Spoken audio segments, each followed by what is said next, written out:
Logistics. We're almost done. Now we're on. See, the numbers are going up. That means we're numbers are going up already. Wow. Yeah, they're going up already. It's time's almost up, and that's it for today. No. Okay, thanks so much. Welcome everybody to the Sustainiacs. I'm Michael Vincent. I'm always the Sustainiacs. So is Larry LaMotte, but it's the first time he's on this show, and it's fantastic. Brother, welcome, my friend. Hey, thank you, Vince, Michael, a.k.a. Michael Vincent. Vince, buddy, it was great meeting you, and I'm so glad to be here. Wow, that got loud. Wait a minute. Hold on a second here. Oh, okay. How's that? Is that level good? That level's good. Yours is fine. It is? Okay, good. Yeah, maybe. I don't know what to do with mine. No, you're good. You're good. Okay. All right. Good. Hey, if you didn't notice, you're making reuse profitable, right? That's the plan. Yes, sir. Yeah, it is. I've heard that's the plan. Are you the founder of ReCapturit? I am. You are. So you're the founder and the CEO. So it's all your fault. It's my fault. I'm entirely responsible. I have had many people working with me, but the sole responsibility of all of the mess I've made and we've made is on my shoulders. It is. And so what is the mess that you're, do tell. What is the mess you're making at ReCapturit, which you're like cleaning up messes, right? Isn't that what you're trying to do? That's exactly right. Yeah. We're not trying to make a mess. We're trying to clean up a mess and avoid the hiding of the mess. So. Oh yeah, you're not just sweeping it under the rug or under the bed. No, we're bringing light. Mom, I cleaned up all my toys, and you open the closet, avalanche. I did that in my office. Now, don't tell anybody, Vince. But I mean, I even clipped my eyebrows to be ready for your show, sir. So I know you. I hope you appreciate that. I can. I've been clipping my eyebrows have grown like bushes ever since I was born, I think. Yeah, I get that too. The Einstein thing, they're crawling out of all the corners. Yeah. But anyway, back to your very serious question and more serious answer. And what was your question? What are we doing? What are you doing at ReCaptured? Yeah. Tell us what's going on, brother. Unless it's a household name, which I don't think it is quite yet. It will be, hopefully. But what are you guys doing there? What is ReCaptured? I certainly hope so. Yeah. So in 2021, fall of 2021, we had our grand opening for our marketplace, online marketplace that was buyers and sellers of recaptured building materials. And that came after a long, arduous, bumpy ride through the years of COVID, discovering how we were going to start and what we were going to build and where we were going to build it. And our development company getting shut down temporarily through the years of COVID and dispersed all over India and other such roadblocks in the way and detours. Yeah. But we did open, and we had unfortunately missed the large remodeling craze that occurred during those years of COVID. Because everybody was stuck at home, they couldn't go on vacation, couldn't spend their money anywhere else. That's right. That would have been a fantastic explosion of business, right? Exactly. And we frantically worked to get that to happen, but we didn't make it. And so when we got out and open, the reception wasn't quite as robust, wasn't quite as exciting as we had anticipated. Yeah. That said, we learned a lot of great lessons, and yet. Our reserves had been depleted considerably. We did have a nice funding round on a crowdsourcing platform, and that helped. But you can only run so far, and on fumes. And so anyway, I know it. Brother. You feel me? Yeah, yeah, I do. Yeah, I get it. So about about a year and a half ago, we decided, hey, listen, we got to think of other ways to inspire growth for our company. And, what did we do wrong? What did we do right? And what did we learn? And what can we do from here? And that's when I kind of went back to the original vision, which was to have multiple facets of the whole system. Marketplace was one. And then consulting and collaboration was another. And then technology and bringing in new technology that's out in the world and needs to be brought together. That was another. And then a big component that is big in the world of reuse of building materials now, which is just coming to light. But we have a business model for that that's called the Transformation Distribution Center. Because we need another acronym, TDC, right? Oh, yeah. Yeah, we need another acronym. We all do. Yes. But what that really is storage. It's capacity to store materials and to process them in a sort of a manufacturing line process, as opposed to a handful of employees part-time doing that work within the existing model of processing that occurs in things like Habitat for Humanity and so forth. They clean it, they stack it, they put it in a box, they put it on a shelf and so forth. Ours goes further, and ours goes into a more wholesale application, no retail, and it identifies all the materials that are coming in. It puts a barcode on everything, which is kind of a magic part of this, in that now it's trackable. Now we can put it into an inventory system. And that's another facet that we're working on now, is a universal inventory system, so that we're all speaking the same language in reuse. We're all putting stuff into a system that identifies it, categorizes it, and makes it available to a new and dormant demand, which is much bigger than the residential demand audience that things are bought in now. Yeah. And that is the architecture, engineering, and construction community. So So anyway. So I mean, it started getting kind of the popularity started for reuse a while back. I was kind of like, oh wow, this coffee table's made out of wood from a barn in the French countryside. Exactly. and that type of stuff, right? Which is just like, so since it's old and decaying wood, it's worth 10 times new and like actual quality wood, right? That's part which of is kind of how I saw that, right? It's kind of like, let's take this complete garbage and make it really expensive. This is not that. This is actual, the materials coming out of, whether it's refurbishing or, like you said, or redesigning, or even deconstruction to build a new building, right?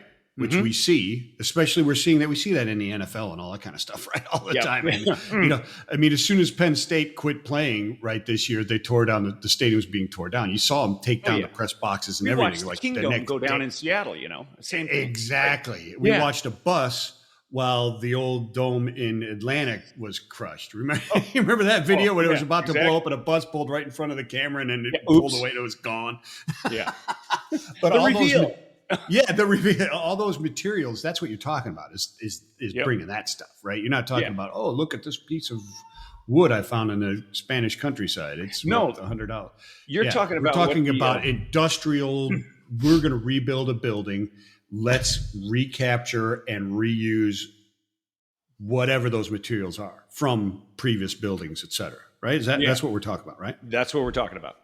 Because 90 to 95% of an existing building is generally reusable in some form or other. Not necessarily not recyclable, reusable. Reusable is better than recycling. Yeah, right. Less energy, right? It's a much lower carbon footprint, much lower.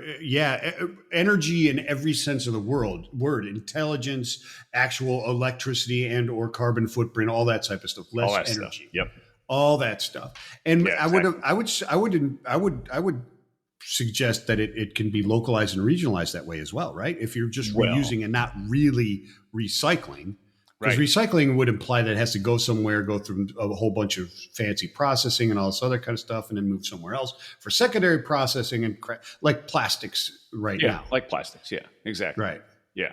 But there's construction going on just virtually everywhere, and deconstruction, or right now, destruction. Demolition. Demolition. Exactly. Destruction. Yeah. And I'm a proponent of destruction in some cases. True. Yeah. For the sake of our audience, and I don't mean to diminish their knowledge of sustainability and reuse of building materials and all that. No, we need to assume that they don't. We need to assume that they need that education. Yes, I want to point out something that I didn't know in 2017 when I first started thinking about this and what could happen with all this waste. Because I was in architecture, then I went into construction and remodeling and facilities management. Okay. I did all these projects for other people. And in the midst of all that, I was always squirreling away materials because I'm like, where are you going with that? Hey, what are you going to do with those doors? Hey, are you taking those beams? You're throwing them away? Wait, what? I'll take them, throw them in my truck. So that was me for decades, right? But I didn't really put that into this composite view of waste across the world. I just knew that we're throwing away a lot of stuff. So in 2017, I met two women from the EPA, and they schooled me up. They asked me if I knew what municipal waste was. And I gave this, oh, of course, no, I don't. Look. Yeah. And it's waste that comes out of municipalities. Exactly. Yes, of course. Yes. Well, it's everybody what knows you and that. I and 330 million Americans throw away at home and at work all year long. Yes. That's a lot. And we're the worst in the world, according to the statistics. So, we throw away a lot of stuff. They said, okay, so where do you think construction and demolition fits with that? And I'm like, I don't know. It's got to be big, like 30, 40%. Yeah. They go, nope. They said, it's another category.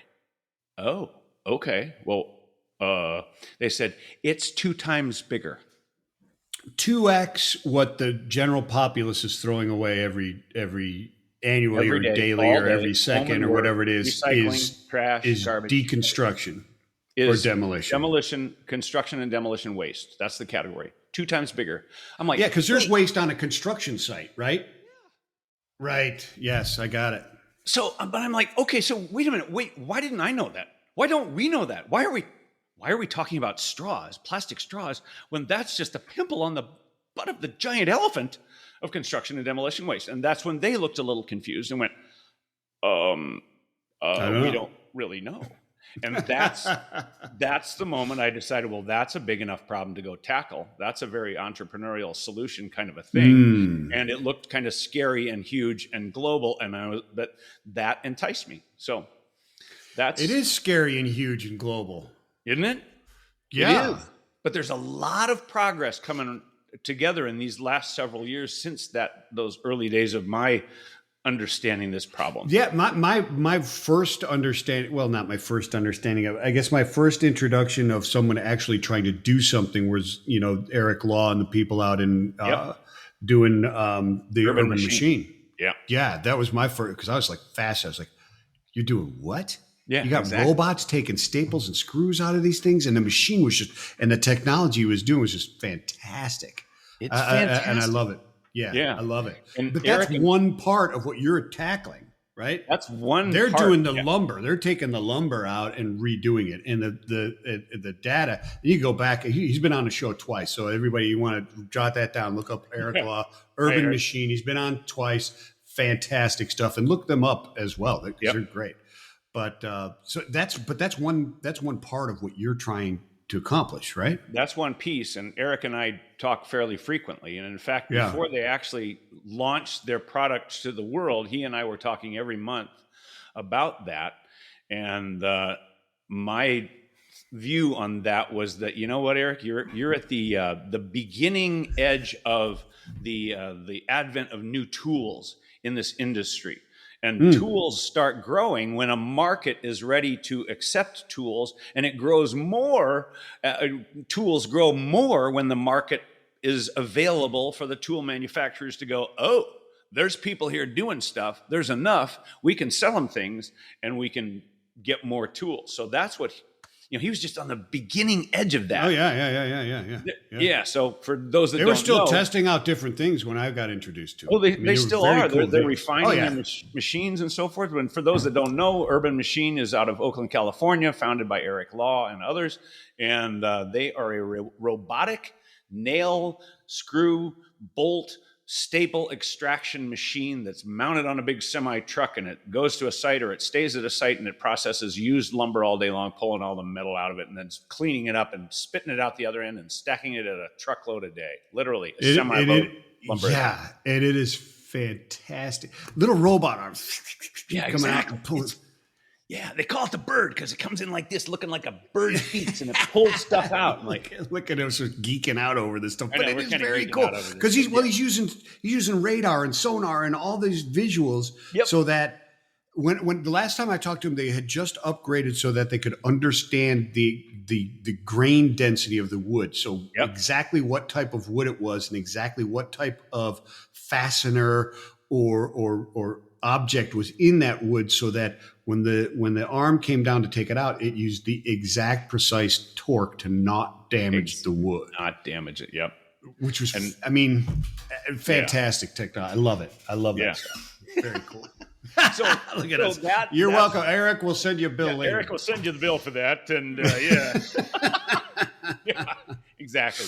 But it's worth heralding that sort of thing, It is, because the vision is what we're talking about as you move forward to try and tackle this 2x consumer waste. 2x waste. Yeah, exactly. It's the biggest source of waste in the world. So that's something worthy of. Is it worse in the United States than other places? Because you walk around the United States and you will find pockets of where there's a 200 or 250-year-old building, and it's usually in Salem, Massachusetts, and you can't get through the doorways. Yeah. But in other parts of the world, like 200 years is a pretty young building. Here, if it's older than 10 years, you got to tear it down and spend $1 billion and build a new stadium, because you can't possibly play in a stadium that is 10 years old. Oh, no. It's so passé. I can't believe you even said that. Oh, my gosh. Of course not. Of course not. God, geez, we can't, No. So, is it worse in other parts of the world? It's different in other parts of the world. So okay. Your point about age of building stock. Europe, they went through they got decimated in World War II. They rebuilt. Yes. So a lot of their building stock is post World War II. And then there are a lot of things that are pre-World War II that survived. And that is a part of the equation of what has advanced them in their respect for and their approach towards circularity of building materials in Europe, which is about roughly, some say, about 10 years ahead of ours in the U.S. That said, we're getting a pretty good head of steam over here, and we're learning from them and stealing their ideas. Oh, sorry. And plagiarizing. Borrowing. We are learning from them and exactly incorporating what their knowledge has blessed us with into what we're doing. And in fact, here's a tasty little tidbit. I'm working with a gentleman named Steve Gilchrist, and he started a circularity steel conference in the UK just in the last 4 years. And it started from, a bunch of people, just, a handful of people just getting together and talking steel reuse, to about 250 people last year at their conference. And now we're talking about how to bring that conference to the US to incentivize, to inspire the reuse of structural steel in the U.S. because gotcha. That's a big one.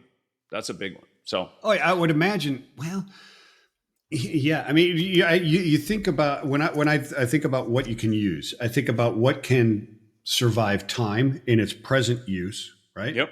It's not going to degrade under the stress and exposure of its current use. Mm-hmm. But then, how well does it survive the deconstruction? Deconstruction that's zone. Where can you survive the deconstruction zone? Yeah. So that's right. Where, so the harder material, steel, boom. Yep. Yeah. Concrete, drywall.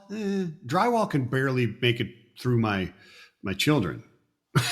Yeah. I've had my and it certainly doesn't survive a frat house. You're not getting any used drywall out of a frat house. Animal House. Yeah. That was filmed in Eugene, Oregon, where that's where I got my architecture degree at university. I saw that. You're a duck. I saw that. I know. Yeah, I know that. Yes, that rankled I know. Well, my wife's a duck. She yeah, you told me that. Yeah. I was out there after the Rose Bowl. Like 15 years ago, 16 years ago, Rose Bowl. Mm-hmm. And I stopped by the duck store because they had all kinds of Rose Bowl stuff. And I got footballs and jerseys for like almost nothing because they lost the Rose Bowl, right? But I got all this stuff. I actually played their golf course there. It's like Shadow Woods or something like that it's called. Yeah. Something like that it's called. I don't know. Anyways, doesn't matter. Anyway, you're a duck, quack, quack. I'm a Buckeye. We quack, beat quack, you. Ha, ha, ha. Take that. Yeah. Now let's move on. Okay. Talking about survivability of the materials, and you're talking about steel coming out of there, right? Yeah. So there is very little extraction of steel. There are pockets of places that are beginning to do that. It's sort of the realm of commercial deconstruction. Why not? Well, it's more complex. To your point, how do you get it out of there? It's more complex, and it doesn't yet have the connection to a buying end of things. You got to have a buyer. Yeah, you got to have a market for it at the other end. Yeah. Yeah. That's one thing that, not to knock policymakers, because we're actually helping to write policy, but is that they don't necessarily go to the full extent of the supply chains that are necessary to find a home for materials that are diverted from landfill and put into the reuse recycling channels, and then they got to find a home. They can be processed. They can be cleaned up. The policy's there to try and incentivize a home, right? Yeah, they're trying to incentivize it. They're doing kind of a balance of carrots and sticks, if you will. Yeah.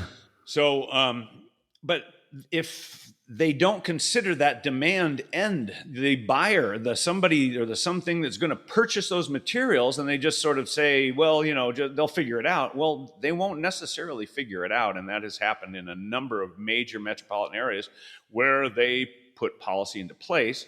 And then the warehouses that were available just sort of filled up because they diverted materials from the path to the dump, and they put them into this path to sustainability and reuse and recycling, and they filled up. It's like, well, that just means your ratio of sticks to carrots was wrong, right? Well, not necessarily. It means that there wasn't a buyer for those because they hadn't done that. But I mean, you're not incenting the buyer with a carrot. Okay, you're not incenting the buyer. You're beating the deconstructor with a stick. or you're actually not. The buyers are actually incentivized to buy this stuff. There just aren't the mechanisms, the mechanics, the technology in place yet to allow these bigger audiences of buyers, the architecture, engineering, and construction community, to purchase them through the means which they currently use. They're not going to come down and look their way through a warehouse and look at masking tape and Sharpie things on the price tags on the side of a dozen doors to find the 40 doors they need. Yeah, you're right. I mean, if you're building and if you're building a new building, you need, 700 doors that are exactly the same spec. Yeah, exactly. Or whatever it happens to be. There's a great company called Doors Unhinged, which is in Pittsburgh, Pennsylvania. Hello, Andrew Ellsworth. He's the pierogi capital of the world. Yeah. So he has Doors Unhinged goes and extracts commercial doors out of projects that are coming, buildings that are coming down or being significantly remodeled or whatever. And they're coming out. They would normally get tossed in the dump into the landfill. But instead, his company captures them and refurbishes them and sells them as though they were new, as sort of, I like the equation for this whole thing that we're doing in the reuse of building materials world. I equate it to the automobile industry because they're the greatest reusers that's out there, and nobody really talks about them in that. Barrett Jackson's going on in Scottsdale right now as we speak. Yeah. I mean, I'm watching Broncos, 1969 Broncos going for 140 grand. Exactly. I just told my wife, I'm like, that. You see that Bronco that guy's driving? That's at least a minimum 90 grand. Yeah. Oh yeah.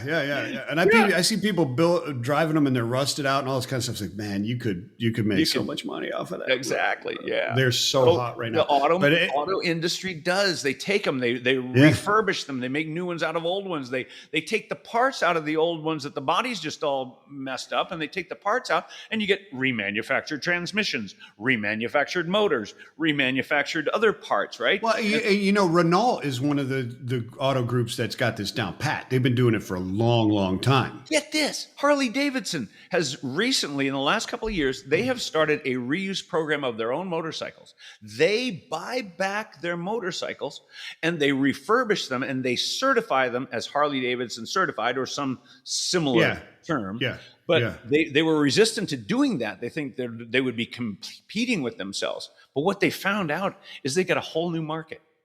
And the fact that they can buy them at a pretty reasonable price and then sell them at a pretty reasonable price, the markup's there. So they found a whole new market, and it's for their motorcycles. So how cool is that?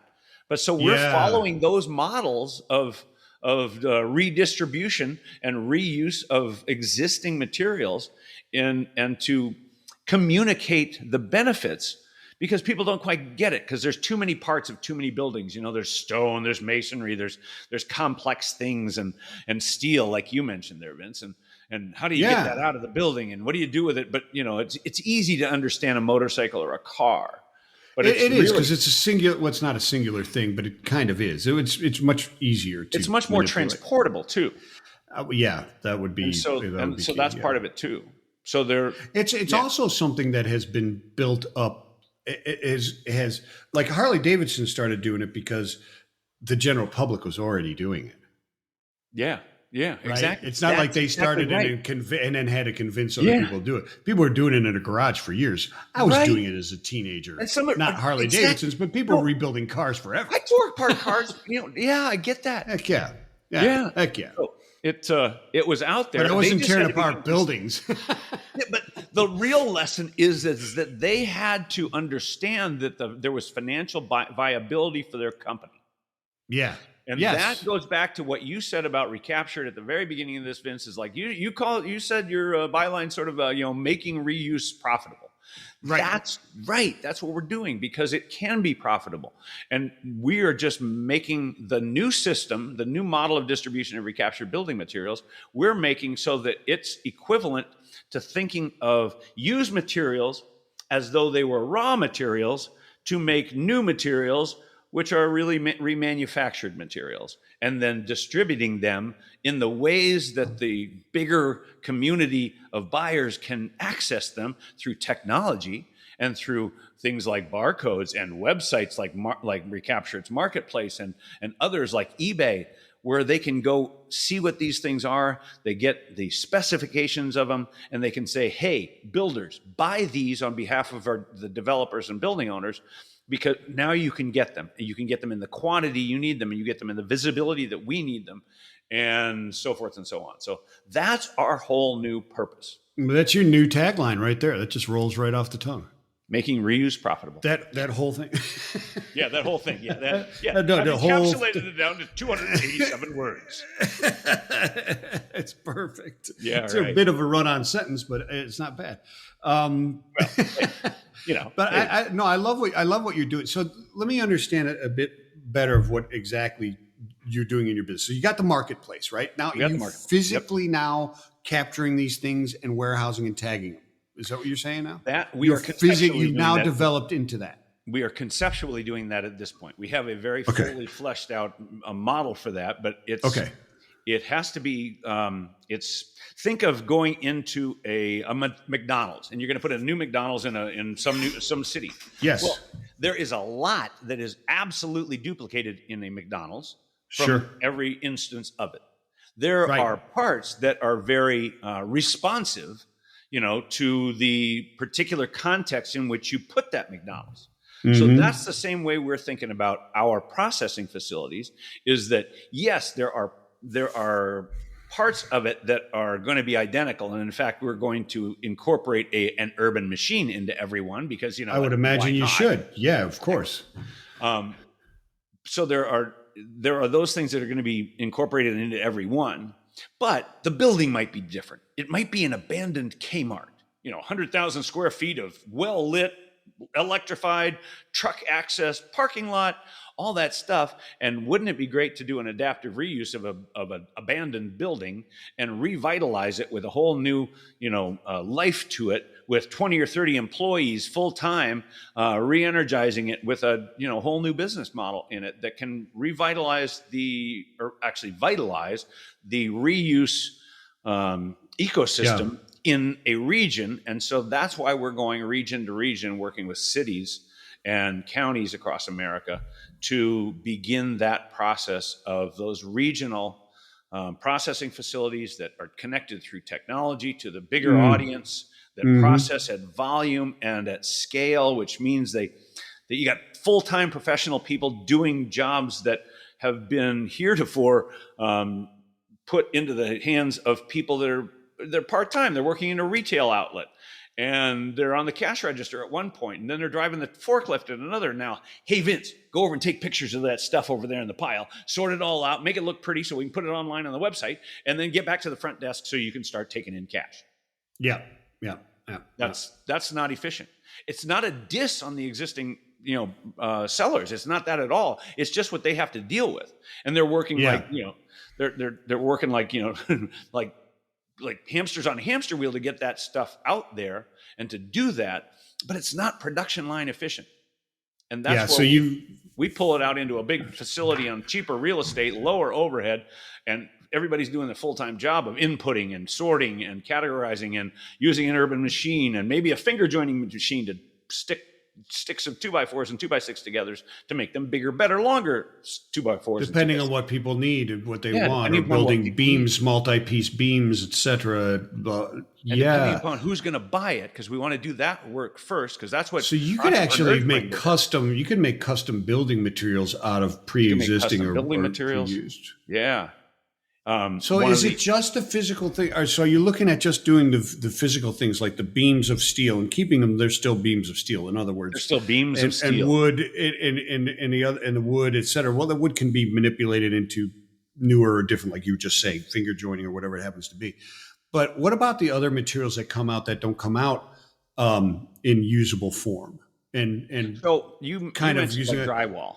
Yeah, exactly. Like the drywalls or the busted up concrete or mortar and that type of stuff that comes out of there. Does that go somewhere else, or are you looking at reutilizing that in some way? So let's talk about them individually. Things like concrete and mortar, but more. Let's just talk about concrete because that's really the big dog out there. It is the big dog. That's one of the most recycled materials that there is. Because it's also one of the biggest producers of CO2 and GHGs. Yeah. Yes. Yeah. Yeah. That's a whole different problem. That goes back to the different ways of manufacturing concrete. Do we need concrete? Can we use something else instead of concrete, like heavy timber? Mud thatch? Yeah. Yeah, exactly. So, but it does get recycled, and a lot of it gets recycled, and a lot of it just is being reused on site as they tear a building down. Well, we got to, fill in the holes. So we fill in the holes with the crushed concrete, and they'll bring in a crusher on site, and they'll crush it and put it into that. Yeah. And that's quite circular. It is recycling, but it's almost as good as reuse. So concrete's one big thing that it's not really going to come into our processing facilities because there are processing facilities for that. It's already happening. So that's not what you're looking at. Shingles, asphalt shingles, same thing. Things like bricks that can be sorted, stacked, put on a pallet, and so forth, and made ready for an audience. Same thing with stone. Same thing with cladding of exterior buildings of tall buildings. They have what's called cladding. That's the exterior stuff like stone and metal and so forth that is put on in pieces. Right? Yeah. And so that can be processed. But the first thing is, and this is where the entrepreneurial experience comes in, is that when you start a business, you got to have a customer. You got to have somebody buy your stuff. It's a good thing. It's a good thing. Yeah. Exactly. So you need one quick. Understanding that, we think about that, and we think we got to find a buyer. We got to talk to the buyer. We got to talk to the what are their needs, what are their pain points, what are they willing to purchase, and so forth. So we go do that first before we start diverting the materials in and saying, "Hey, it's here." Great, but we'd rather have this. Oh, but we have all of this stuff, right? So we expect to be very selective, establish a relationship with a potential buyer. Like, here's a good one. They call it off-site builders now, but it's manufactured homes, modular builders, and Okay, gotcha. They construct buildings in factories, and then they assemble the buildings on site. Usually the foundation is built on site. And then they come in and they plunk down the parts and they bolt them together and they're gone in a few days. Wow. Right? Yeah. Okay. Yeah. Well, in cold climates, they're working 12 months out of the year instead of a 4-month building cycle. Right. That's pretty good. Yeah, that's right. That's right. Yeah. So in places like Colorado and the mountains, we're talking to people out there. Gee, wouldn't it be nice if you were able to do that in a nice air-conditioned facility and 12 months out of the year? And there are modular offsite builders in Colorado. Canada's got a ton of them. Think of their winters. There's not a lot of building going on out there, but there is within modular builders. So that's a great recipient of some of these materials, particularly lumber. That makes sense. They're willing to. So anyway, establish that customer first. Yeah, that makes a lot of sense. So from the other side of it, do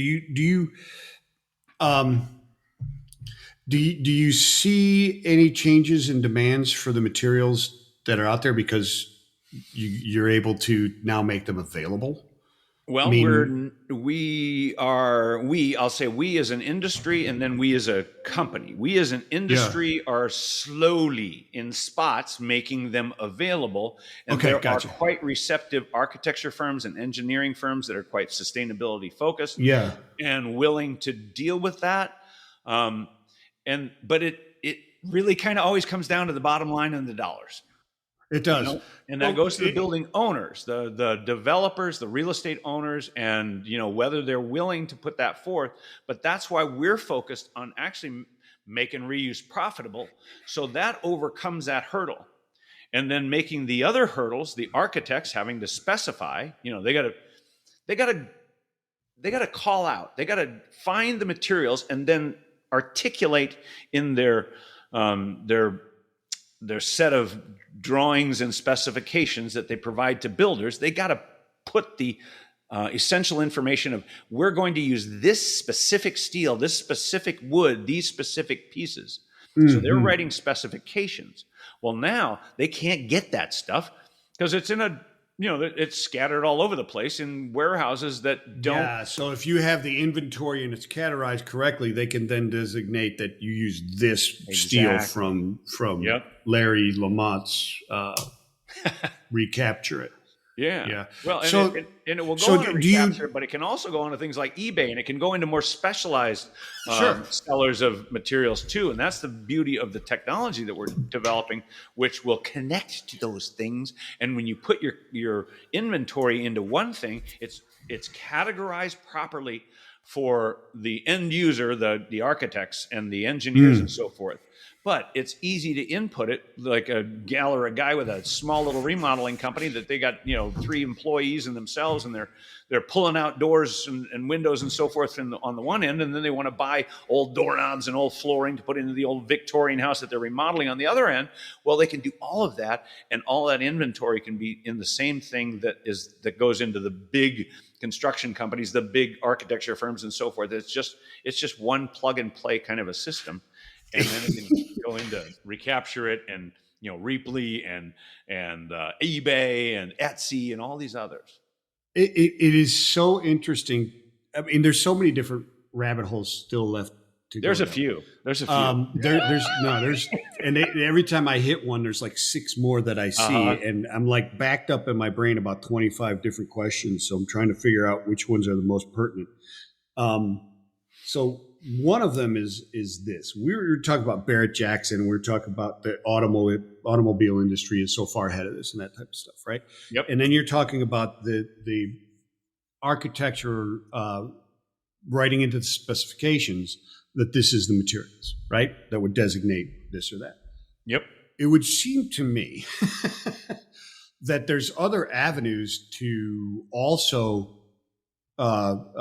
increase or promote the demand of what you're doing here, which is, the ultimate goal, right? Increasing the demand helps you then grow, et cetera. And it's the right thing to do as well. Like when you talk about, you can go into specific areas in cities where there's historic districts, and you can buy this building and you can get grants and you can get tax exemptions and all this kind of stuff if you restore it and redo it, right? Yes. Now, there's the same thing.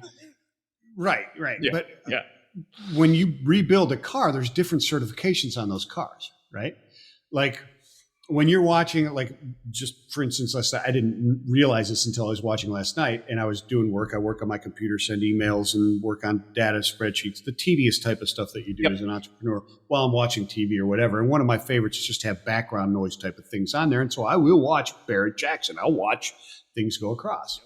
And I see a Corvette go by, and the guy goes, well, technically this is not certified as a Corvette. It's certified as a kit car because of X amount of it isn't actually this or that. And then the next one comes across and goes, this one actually is a certified Corvette, blah, blah, blah, blah, blah.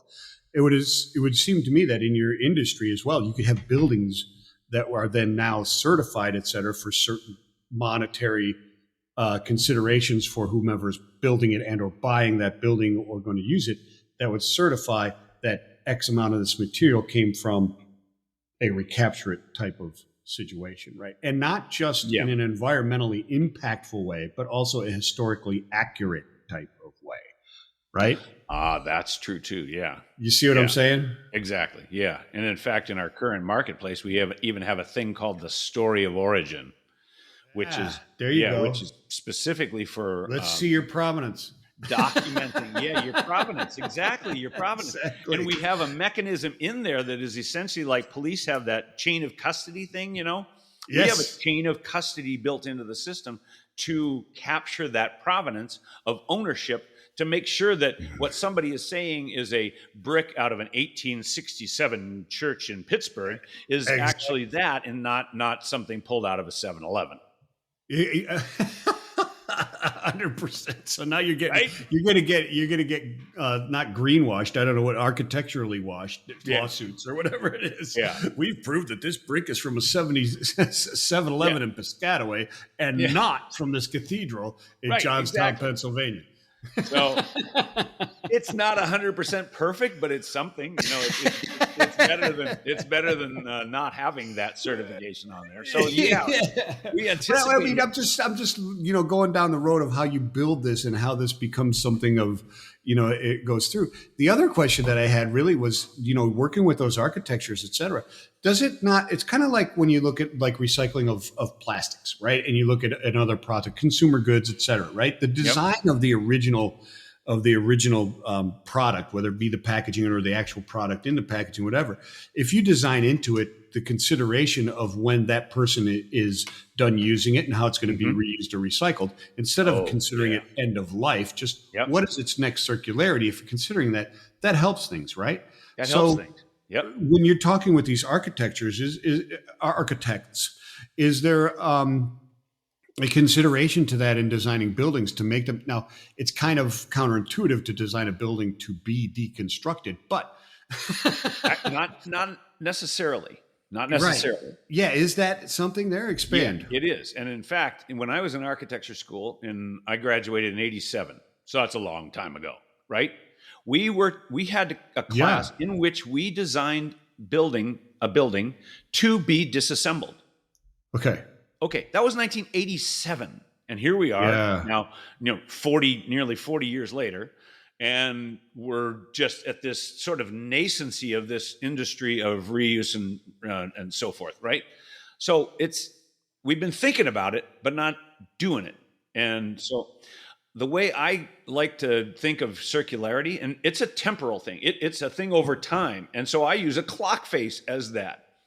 And to think about it, because if 12 o'clock is the extraction of the raw materials to make something to start the process, like going into the forest to get a tree or whatever, and tearing it, taking it down, and then cutting it and so forth, and making a product out of it, and then gets built into a house. Okay.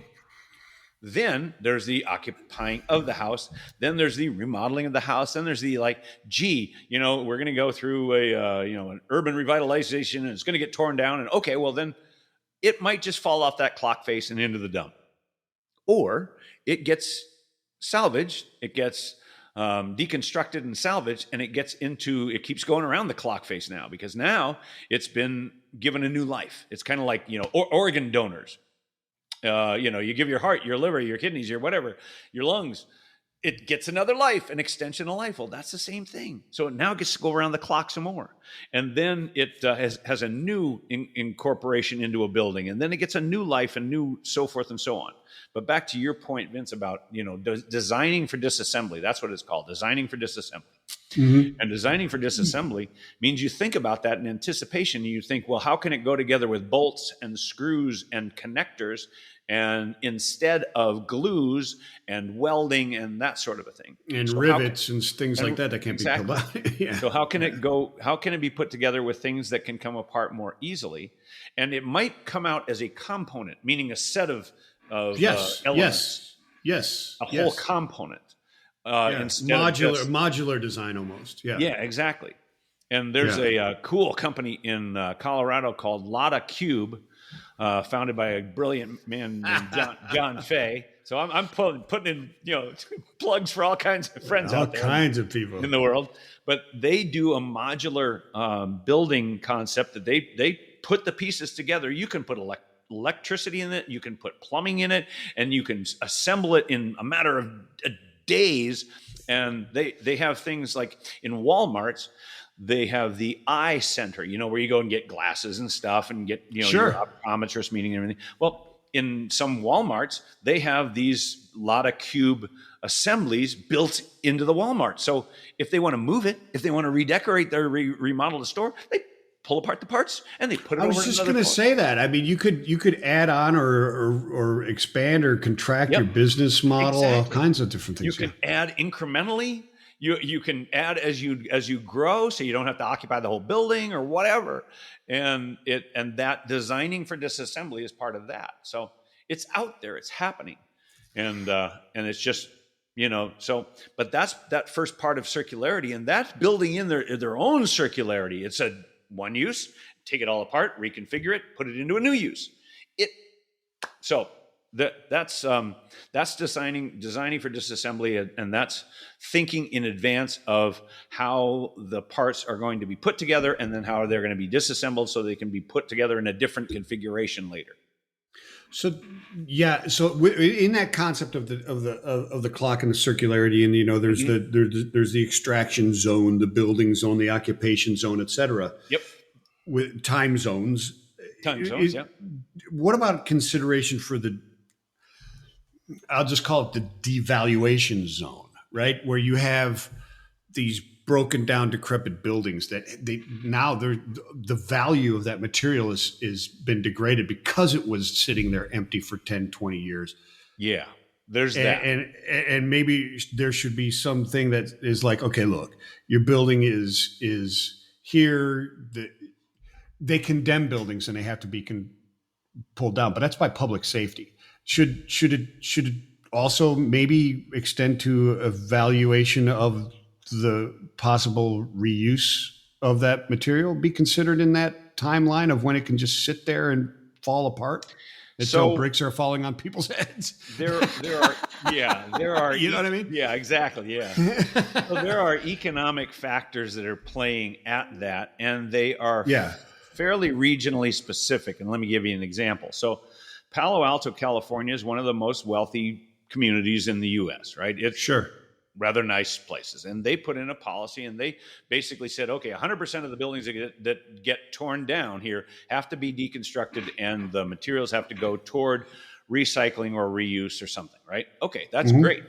And if that means for those property owners in Palo Alto that they're going to get a $40,000 bill for demolition, then this is a quote, I paid more than that for my sofa. So that line item on the property deconstruction isn't quite as significant for them in Palo Alto, which is not to say it's not significant, but it's just it's a scale of relativity, right? Yeah. Now you contrast that and the fact that they put in a policy that's doing good things out there. You contrast that with Milwaukee, Wisconsin. Milwaukee, Wisconsin is one of the least financially well-off cities in America, and slightly ahead of Gary, Indiana. Actually, not. They really tell me that it ranks number 2 in the nation. So it's wow. Yeah, so I did not know that until about a year ago. I didn't know that either. But I've gotten a lot of insights from people that do live there, and people who work there, and people who work in the building department there, and so forth. And they told me that as they put in their deconstruction policy, which they modeled after the one done in Portland, Oregon, they sort of templated it. But Portland's also quite an affluent city. On the whole, more so than Milwaukee. But Milwaukee, to your point, Vince, has a lot of decrepit properties ready. They've been abandoned. Yeah, and they're in bad shape, and they've had they've been drug houses, or they're just being graffitied and rotting and all that stuff. And frankly, my friend there in Milwaukee, he told me that you can actually buy a 3-bedroom, 2-bath house in such a neighborhood that some of these kind of properties are. You can get it for $40,000. That's property, house, and that's actually a currently standing occupiable house, not just the one that's ready to get torn down. Yeah, the rubble. way different economic set of metrics in Milwaukee. Yes, he's a guy that lives in Milwaukee. Yeah, in Milwaukee than in Palo Alto. So you got to understand the economics of the situation, because if it costs $40,000 in either one of those cities to knock it down, and the value of the whole property, house, and all is $40,000, the economics are not working, and they're not working well in Milwaukee because of that reason. The city has to essentially absorb the bill to take those down and make a vacant lot out of them, as opposed to having an instant repurchasing of a lot in Palo Alto, which is, $1 million or whatever. Why wouldn't they just allow a contractor such as Reuse It to come in, or Recapture It to come in there and mine that? So and consider it mineable land for resources. Part of it is what you said. Part of it that it has been allowed to deteriorate. And so the wood is rotting and crumbling, and other things are breaking and so forth. And it's had vandalism and so forth. So yeah. So that is part of that equation, and that's what they have to deal with in Milwaukee. And that's what I'm saying. As it gets there, that devaluation zone, we have to capture that material before it gets to the point where it's worthless. Yes, and they're trying, and that's why what we're doing at volume and at scale is appealing, because then they would have a place to do that. And which is not to say that the current ecosystem of reuse is not able to do it. It just isn't able to do it at scale. And their audience, that of the people that are buying the stuff from the salvage stores, the Habitat for Humanity and so forth, don't have ample audience to just sort of take a larger supply. You can't just pour supply into a system that is operating normally, and pour more supply into it and expect there to be more demand. So I get that. I get that completely. You could destroy everything doing that. And that's happening. Demand's got to grow first.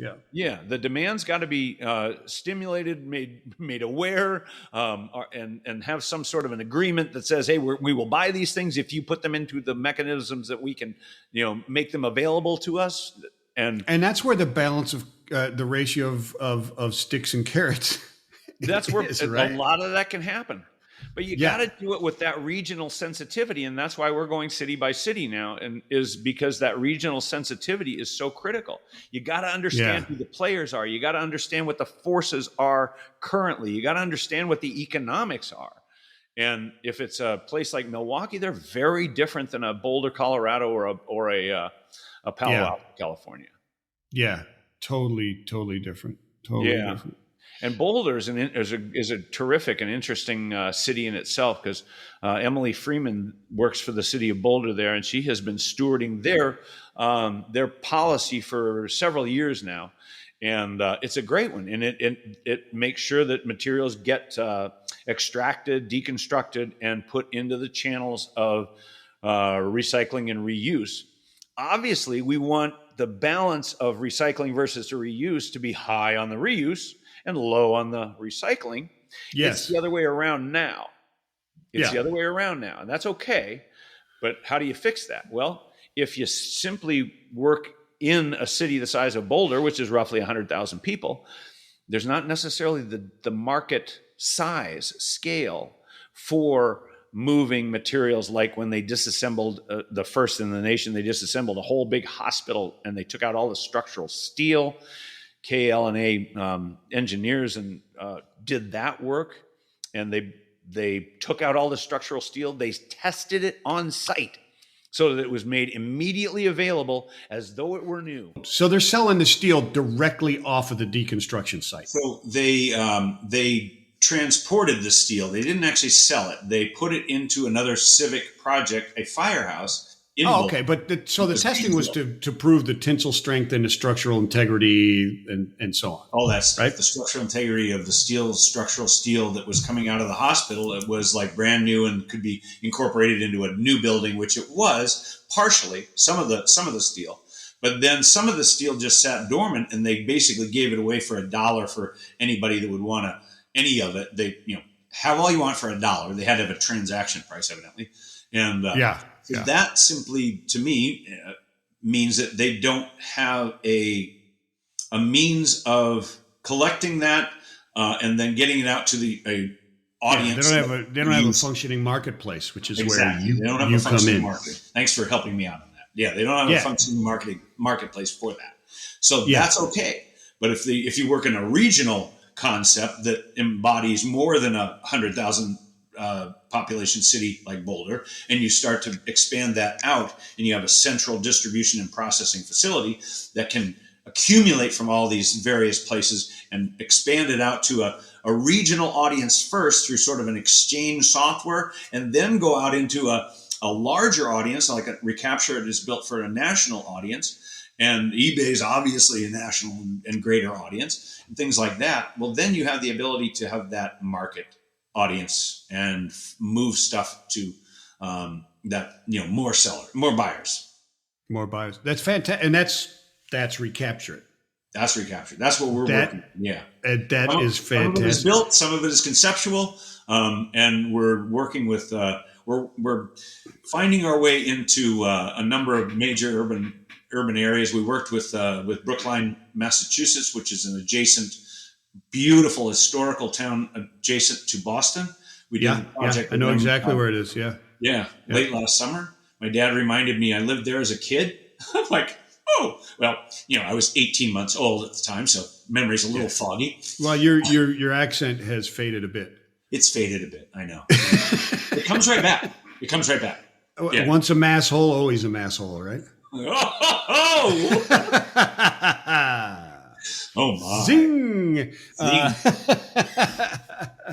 Anyway, so we could go on and on here, Vince, but I think we're probably at the close of our time. We are. I mean, it was fantastic because you close with exactly what you're solving. So, as far as should and who would it be if they should like be reaching out to you and saying, "Hey, I like what you're doing here. How do we participate, or how do we help move this forward?" Are you still kind of building it out, or are you actively looking for people to kind of reach out and say, "Hey, we're trying to do this," and here's how we reach out? Because particularly for our consulting and working directly with cities and to help them to orchestrate and to implement this conceptual model into the region. And which includes the three things: the channels, the marketplaces, the technology, and then the processing and storage, all in one nice, neat package in a region. Okay, so that we're looking for city officials who want to bring greater reuse to their community. They want to stop this massive flow going to their landfills. Landfills fill up. Landfills are expensive to maintain and so forth. And they're extraordinarily expensive to build. So those that are finding that their landfills are filling up, those city officials that want to make a difference in this world of reuse as opposed to waste, that's who we want to talk to. And we've found some. I call them champions. You kind of got to have a champion in each area. You do. No, you definitely do. Willing to carry the flag with you and move forward, because this is like a 3 to 5 year transitional project. So. It is. Yeah, it is. But it's a fantastic one, and it's worth the effort. I applaud what you guys are doing there. Where are they reaching out to? Is it ReCaptured.com or where are they going? Yeah, ReCaptured.com. There's a consulting tab right at the front of right at the top of the page. And you can find me on LinkedIn. It's Larry LaMotte on LinkedIn, and ReCaptured is on LinkedIn, and we put a lot of our content on there. And so those are places you can find me and find us and more about what we're doing. I've written an ebook too, and that's available on our website. So anyway, thank you. It is. Fantastic. Listen, Larry, it's been awesome, brother. It has really been awesome, brother. And anybody who contacts him, if you use the code words LaMotte, you dummy, you get 50% off. Well, now the Sanford and Son, and that's actually LaMotte. That's his name. It is, but it's close enough, brother. Close enough. Close enough. And I had to grow up with that, you know. I bet you did. I did, yeah. And it stuck, man. I'm a dummy, right? Yeah.